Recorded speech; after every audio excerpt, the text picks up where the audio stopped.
Assalamualaikum warahmatullahi wabarakatuh.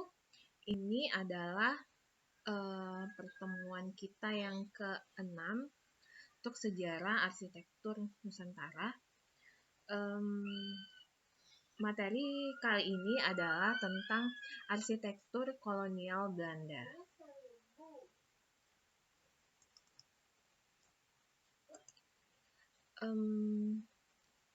Seperti yang kita ketahui,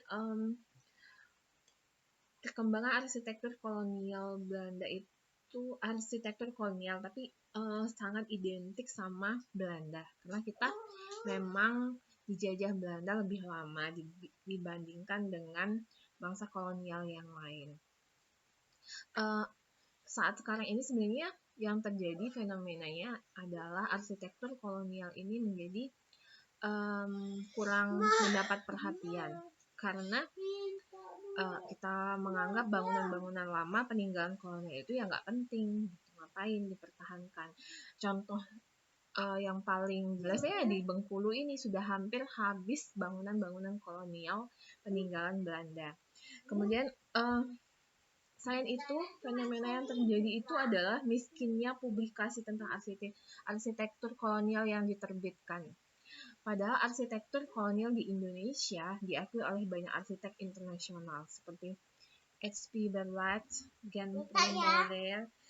Arsitektur kolonial Belanda masih banyak mendominasi pemandangan-pemandangan kota-kota besar seperti Jakarta, Bandung, Semarang, dan Surabaya. Kalau di kota-kota kecil kayak kita Bengkulu ini sudah banyak dilibas habis, nggak dilestarikan.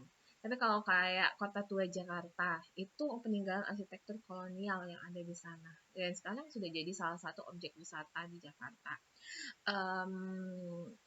Yang paling terkenal itu, yang paling bagus tata kotanya itu ada di Semarang. Kota lama Semarang itu dipertahankan, pemerintahnya berusaha untuk mempertahankan sekarang setelah tahu dan mengerti tentang ciri khas dari sebuah kota, karakteristik kota.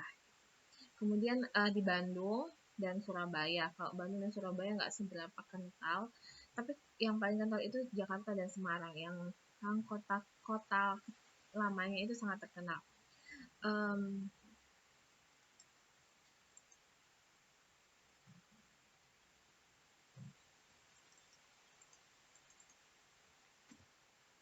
Kemudian arsitektur kolonial ini terkenal dengan nama Industrial Empire Style. Jadi suatu gaya arsitektur kolonial yang berkembang pada abad ke-18 dan 19 sebelum terjadinya westernisasi. Jadi munculnya itu di daerah pinggiran kota Batavia, Jakarta, jadi sekitar abad pertengahan 17, tetapi kemudian berkembang di daerah urban di mana terdapat banyak penduduk Eropa. Kemudian munculnya gaya tersebut sebagai akibat dari suatu kebudayaan yang disebut dengan Indiske culture yang berkembang di Hindia Belanda hingga akhir abad ke-19. Masyarakat pada zaman kolonial di Hindia Belanda pada umumnya dibagi menjadi 3 kelompok. Jadi golongan pribumi, penduduk asli setempat, kemudian Vreemde Oosterling, itu golongan timur asing seperti Cina, Arab, serta orang Asia lainnya. Kemudian yang ketiga itu adalah golongan orang Eropa yang terdiri atas masyarakat Indo-Eropa yang sering disebut sebagai masyarakat Eurasia, dan orang Belanda total atau orang Belanda pur. Masyarakat inilah yang awalnya melahirkan kebudayaan namanya Indiske culture. Makanya kalau kita lihat kota-kota zaman dulu, zaman peninggalan Belanda itu terjadi pengelompokan. Jadi ada satu kelompok namanya kampung yang terkenal dengan kampung, misalkan kampung Cina. Kampung Cina itu ya karena itu mereka mengelompok orang-orang Cina, dikelompokkan memang di kampungnya. Kalau orang-orang Eropa ada kampungnya lagi, orang-orang pribumi ada kampungnya lagi. Karena itu memang menjadi ciri khas tata kota di zaman ya ini, Indiske Empire Style ini, zaman Belanda, zaman kolonial.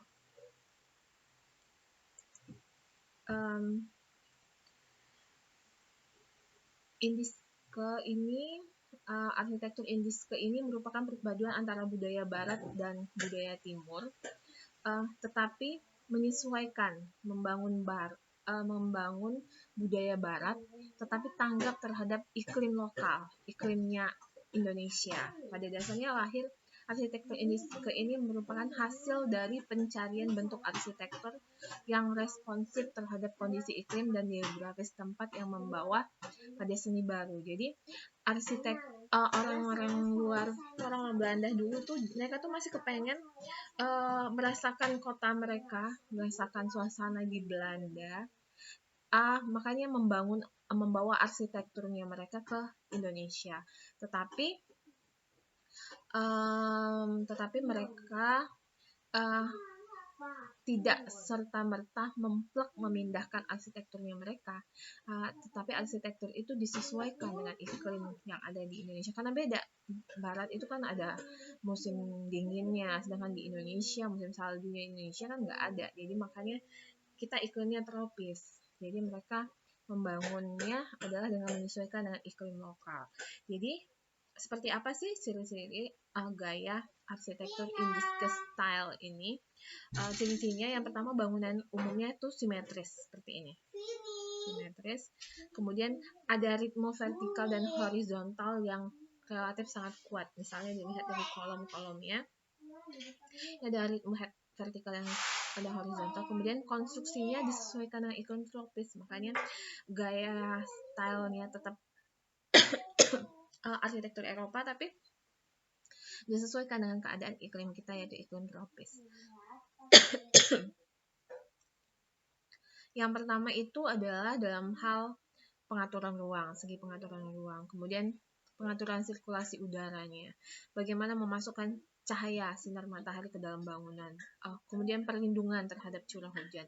Sebenarnya kalau arsitektur Eropa, atapnya nggak kebanyakan ada juga berapanya, apalagi kalau gaya-gaya klasik itu nggak menggunakan atap kayak atap di kita. Mereka biasanya datar gitu kan ya, atau ada kubah-kubahnya. Kalau kita kan iklim tropis, jadi atapnya ya atap limasan seperti itu.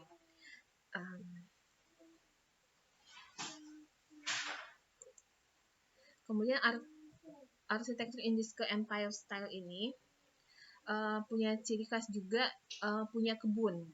Jadi punya kebun yang luas.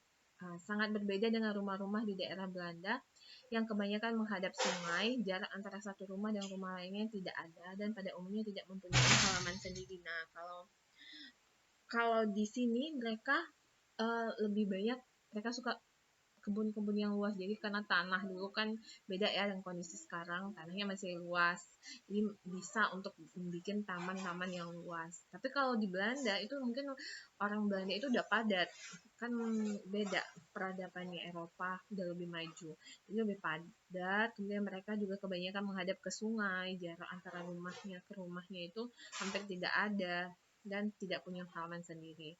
Kemudian ciri khasnya gaya arsitektur Indiske Empire Style ini, dia gaya arsitekturnya disesuaikan dengan iklim, teknologi, dan bahan bangunan yang setempat. Jadi sustainable banget ini dia. Dia menyesuaikan dengan teknologi dan bahan bangunan setempat. Denahnya simetris, temboknya tebal, langit-langitnya tinggi. Nah, ciri khas arsitektur kolonial itu punya langit-langit yang tinggi. Atapnya makanya kesannya megah.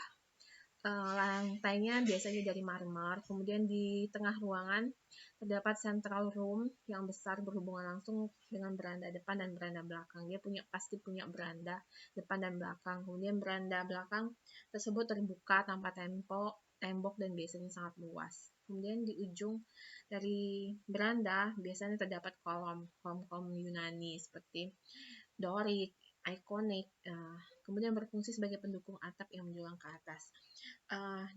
Jadi selain ciri khasnya ada central room, dia memang punya ruang khusus lebar yang terbuka, itu central room yang berhubungan langsung ke beranda. Juga terdapat kamar-kamar tidur. Kemudian kadang-kadang central room tersebut berhubungan dengan galeri samping. Dia ada galerinya terpisah, ada dapur dan kamar mandi, dan fasilitas servis lainnya seperti gudang dan sebagai merupakan bagian tersendiri di belakang yang dihubungkan dengan galeri. Kemudian di samping bangunan utamanya dari arsitektur Indiske Empire Style ini adalah di samping bangunan utama biasanya juga terdapat pavilion yang digunakan sebagai kamar tidur tamu. Kemudian keseluruhan bangunan biasanya terletak pada sebidang tanah yang cukup luas dengan kebun di depan, samping, dan belakang rumah. Kemudian bagian depannya biasanya terdapat jalan yang melingkar untuk kendaraan yang di sampingnya ditanami dengan pohon-pohon palem. Ini contoh yang kita bisa lihat langsung. Salah satu gaya Indische Empire Style ini adalah tekstil museum yang ada di Jakarta. Jadi, example a later period in this empire style with the addition of curved steel set.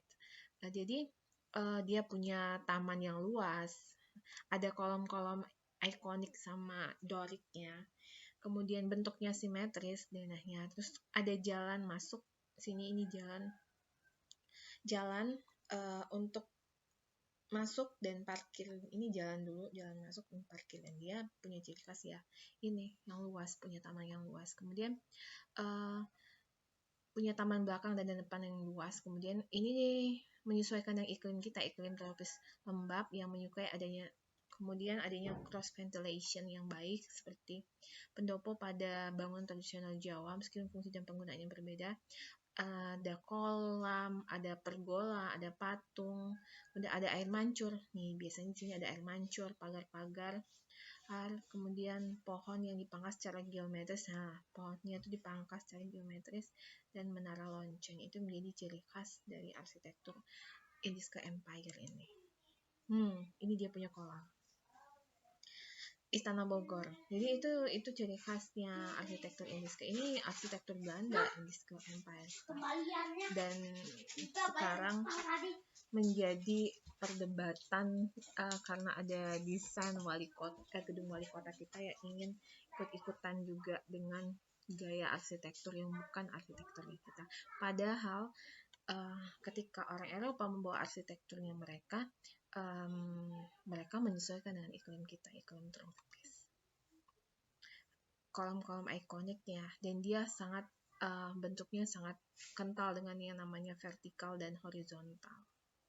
Tapi yang menjadi khasnya kalau di Eropa, mereka nggak pakai atap gini, atap limas gini. Tapi ketika dibawa ke Indonesia, atapnya digunakan atap itu karena iklim kita iklim tropis dengan curah hujan yang tinggi. Jadi nggak mungkin kalau pakai dak, akan sering terjadinya kebocoran.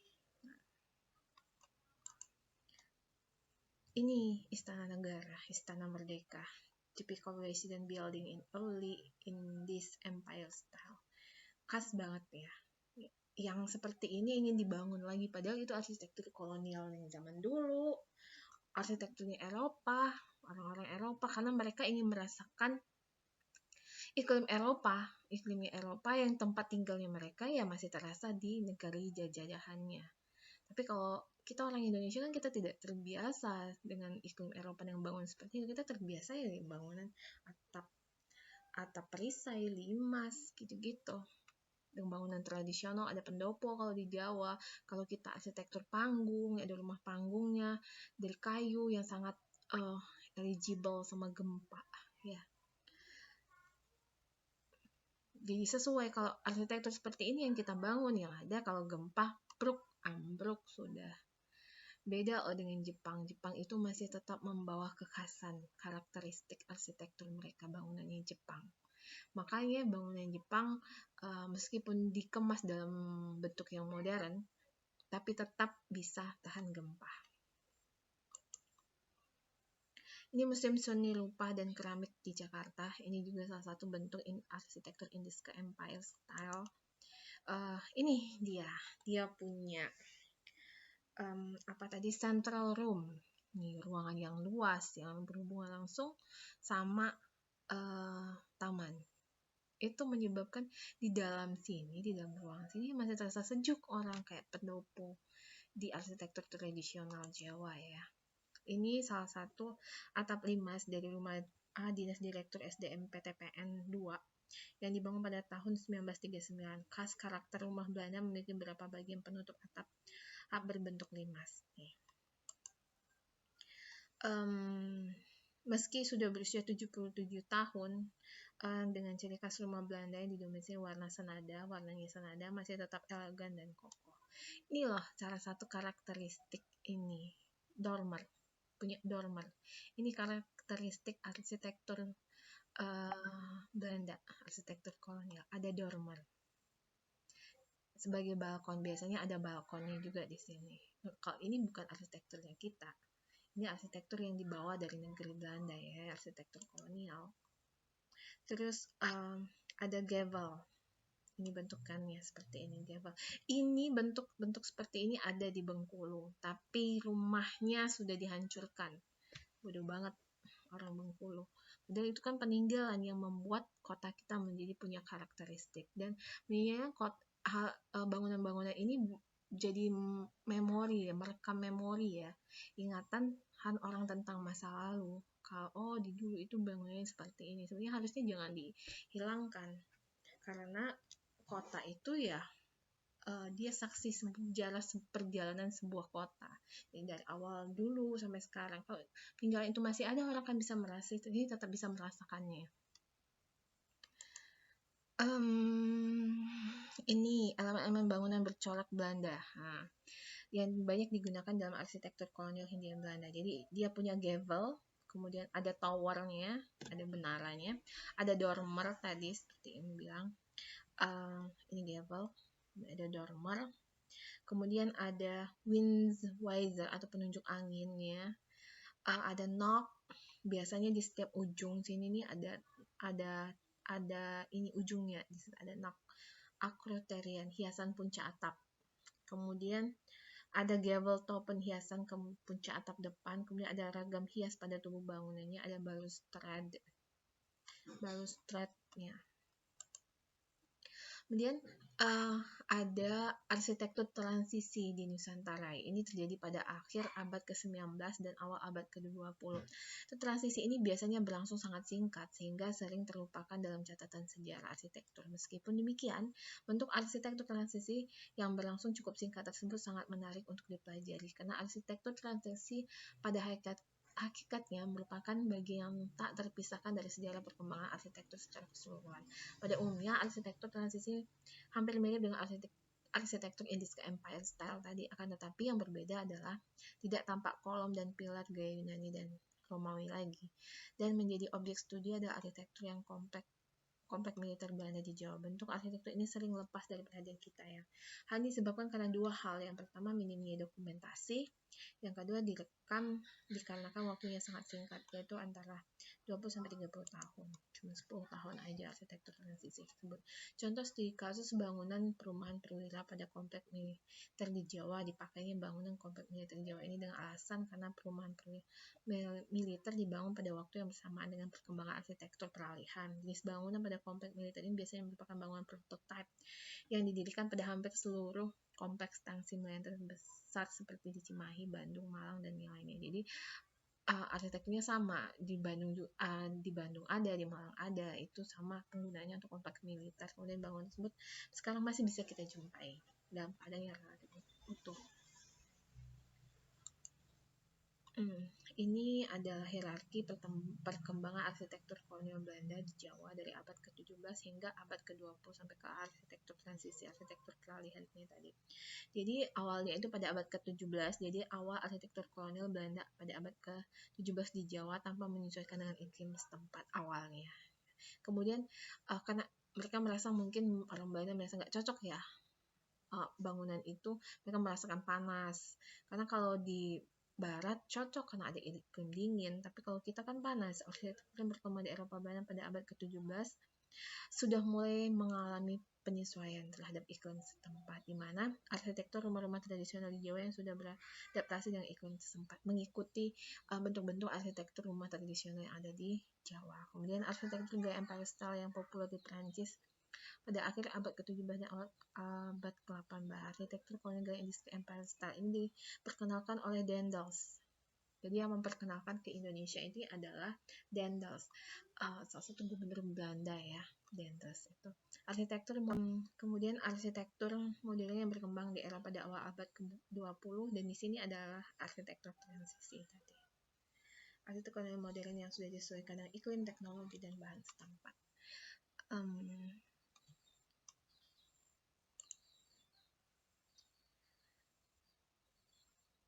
Sampai di sini aja dulu, ini materinya masih banyak. Untuk sejarah arsitektur Nusantara dengan materi tentang arsitektur kolonial. Ini pertemuan ke-6 kita. Nanti pertemuan ke-7 Ibu akan menjelaskan tentang tugasnya kalian. Dan tugas yang akan dijadikan UTS-nya kalian, nilai UTS-nya kalian ya. Oke, sekian kuliah sejarah arsitektur Nusantara kita. Lebih dan kurang Ibu mohon maaf. Assalamualaikum warahmatullahi wabarakatuh.